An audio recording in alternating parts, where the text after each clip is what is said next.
Okay, so we're here today in How To Land. We're back on Clare's Island. We're off back down under the sea because what we're doing today is enchanting. So, if we come back down here, hop out. We're not going to the marketplace today. We've done all the trading we need to do, although we may pop back to speak to the priest later. Not that priest, where's the other priest? Okay, we may come on a priest hunt later if we run out of bottles of enchanting. But I've made a little stock for now. What we're going to do is we're going to go inside the Temple of Knowledge. So if we pop inside here, the first thing we see is our enchanting table. Enchanting table and bookcases is what you need basically to do enchanting in the game. Let's have a little look around. There's no librarians in here.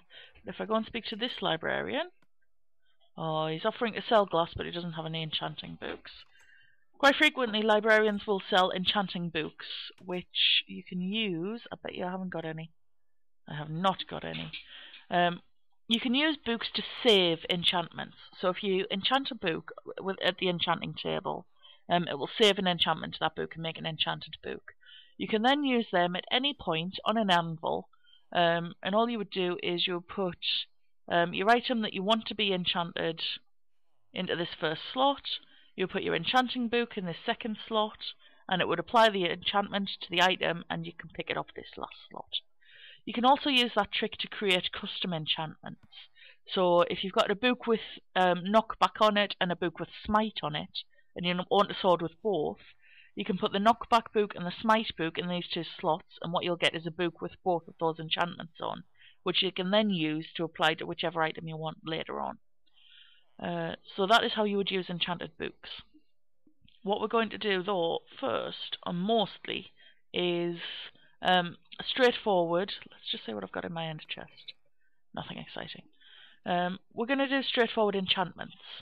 Now, to make enchantments work, you need this enchanting table, which is obsidian and a diamond, and possibly some other stuff. If you look in your crafting table, you'll find a recipe for it. That needs to be plunked down somewhere where you've got a little bit of space around it, because the only way you're going to get it to work is by surrounding it with bookshelves.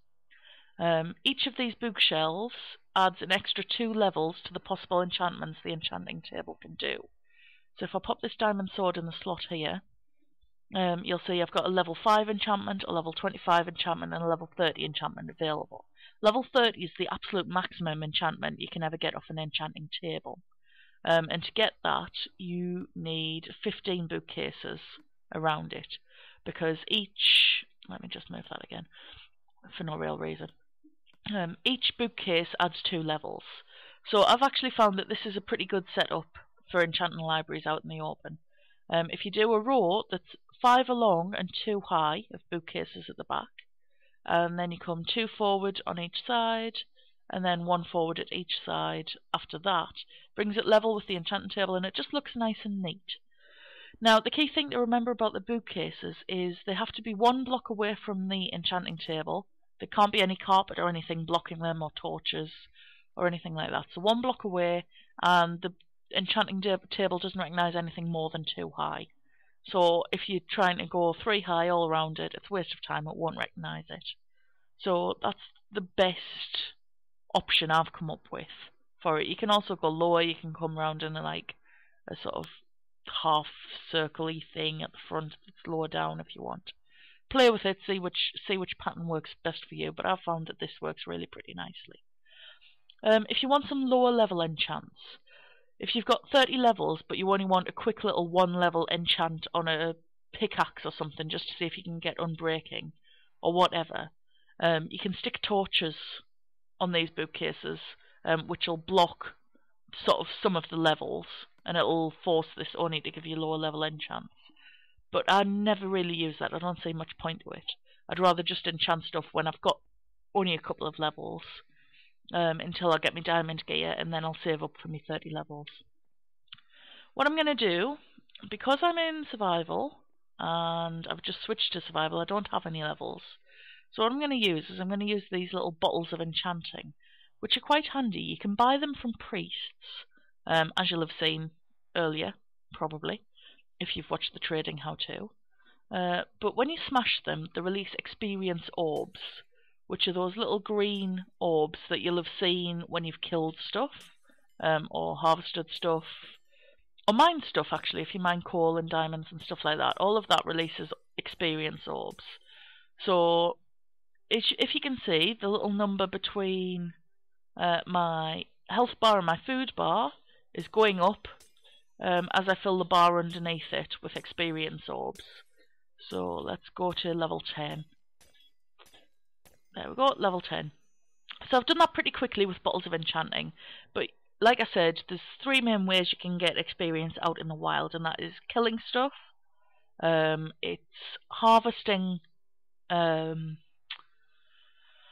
wheat, carrots, things like that, crops, harvest crops, that's the word I was looking for, crops, harvesting crops, and by mining good stuff, coal, diamond, stuff like that. All of that gives you experience levels. And you are going to use your experience levels when you come to the table here. So let's pop the sword in. Oh, hello. We'll pop our diamond sword in, and you can see there, because I've got all the bookcases here, it's always going to give me a level 30 enchant, because that's my maximum possible enchant. It doesn't matter that I don't have the levels for it, it'll still always offer it. So I've got a level 30, a level 14 and a level 7. I could enchant the level 7, and you see it's a different colour. The number's green and the actual box itself's a different colour, which indicates it's unlocked for me to do. So I could enchant level 7. But that would mean wasting 3 of my levels, which I don't want to do. So what I'm going to do is I'm just going to lift the sword back out and put it back in again, and you'll see it's refreshed and it's given me a series of different enchantments. So I'm just going to keep doing that a few times until I get something a bit closer to my level 10 enchantment that I want. So there's level 9, I might as well use that one. And you'll see it's got a lot of these little symbols. They mean nothing, people. They mean absolutely nothing. You can translate them. There's various websites where it gives you the alphabet, for want of a better word, to translate them, but they just make gibberish phrases. They don't have any bearing on the actual enchantment that you get. That's always going to be random, and it's probability based on the type of weapon or item that you're enchanting and the levels that you're enchanting at. So I'm just going to do that level 9 enchant, and I've got Bane of Arthropods level 1, which basically means that it's going to be mean to spiders. It's possibly one of the more pointless enchantments, but I don't know, I encounter a lot of spiders, so it might come in handy, you never know. I'm just going to do another level 10 if I can. Whee! There we go, another level 10. And this time I'm going to do a chest plate. And like I said, there's different enchantments for different types of equipment.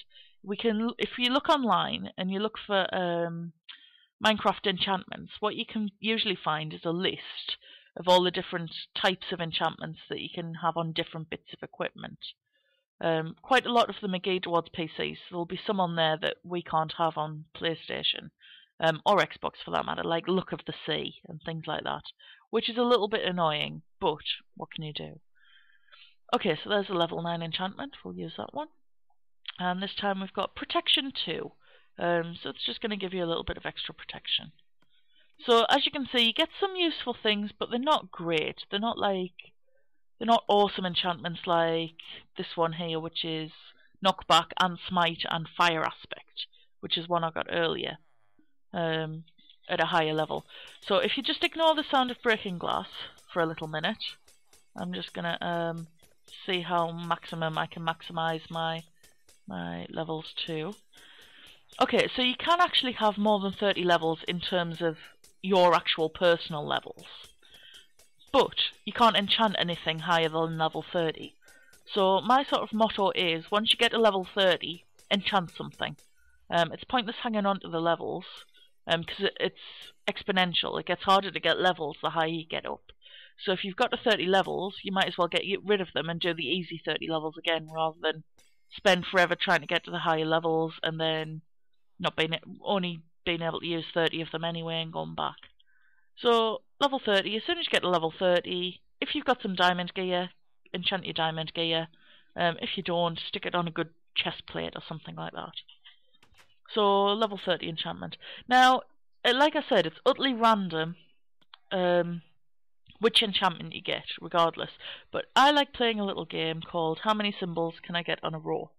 I quite like that one, look. It means nothing, the fact that it's got more symbols. It just amuses me to do that. So that's the one I'm going to have. And I've got knockback 2, sharpness 3, and looting 2. So that's a pretty impressive sword. That means it's going to knock me enemies away from me. Sharpness means it's going to do more damage. And looting means I'm going to get more stuff off the things I kill. So that's a pretty good sword to have. So, like, level 30 enchantments, you're always going to get something pretty good, and you're always going to get, usually, multiple enchantments. It's very rare that you do a level 30 enchant and only get one benefit on it, whereas it's far more likely when you lower down. There are calculators online that will work out the probability of getting X on a Y with so many levels. I'll see if I can find one and link for you. But to be honest, I don't really bother with them. You're going to get what you're going to get. So I don't really go into the science of it too much. I've only kind of got two rules. The first one is, if you're not in a position where you've got diamond gear, but you happen to have an enchanting table, so if you're on a community world where somebody's already set an enchanting table up for you, as you get levels, just use them up. Even if you've only got 2 or 3 levels, just stick them on an axe or your sword or something like that. You're always going to get something decent.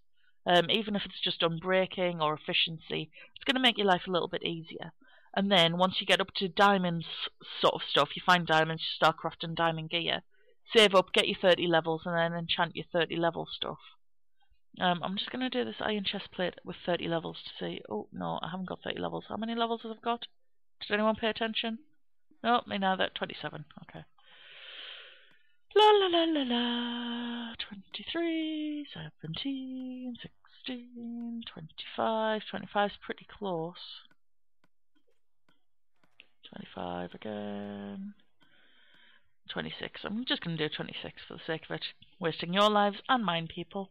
So 26, and I get Fire Protection 3 and Thorns 2. Which, you know, it's nice enough. Fire Protection's a good one to have if you go into the Nether. Particularly because, you know, gas fireballs and stuff like that. And fighting blazes, actually. Fire Protection's a really useful one to have when you're fighting blazes. So yes, that is enchanting. 2 main ways. Enchanting table for straightforward enchantments, or you can save enchantments to a book, or find enchanted books, or buy enchanted books, and enchant via the anvil by putting your item in the first slot, your book in the second slot, and then it'll kick off the enchanted item at the end. That will use extra levels, by the way. So you'll use your levels to enchant the book in the first place, and then when you put your item and your book in here, it will cost X number of levels to get your enchanted item at the end. So while you can save enchantments to books, just bear in mind that it's got a exit cost, as it were. It'll charge you on the other end as well. Let's just have a little view of that Pulse of Enchanting. I was sure one of my librarians offered enchanted books, but maybe not.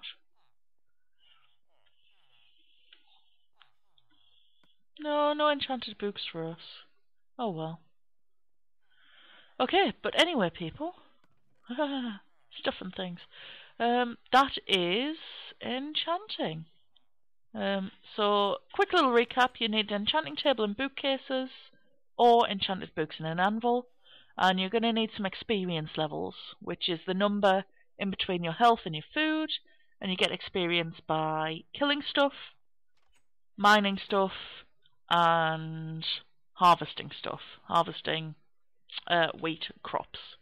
That's how you get experience. Or killing the End Dragon. The End Dragon will give you hellish lots of experience, more than you can possibly use. I think it kicks off maybe 100 level worth of experience orbs, something around that. So if you happen to be going to the end, get rid of all your levels before you go, because you're going to have more than you can use when you come back. Oh, it's night time. Night time. Okay, so since it's night time, I will say good night. That's it for this episode. that was Minecraft How To. I'm Claire for the Angels. If you liked this video, please like, share and comment. You can follow us on Twitter, Tumblr or Facebook, or subscribe to our YouTube channel. Thanks for watching!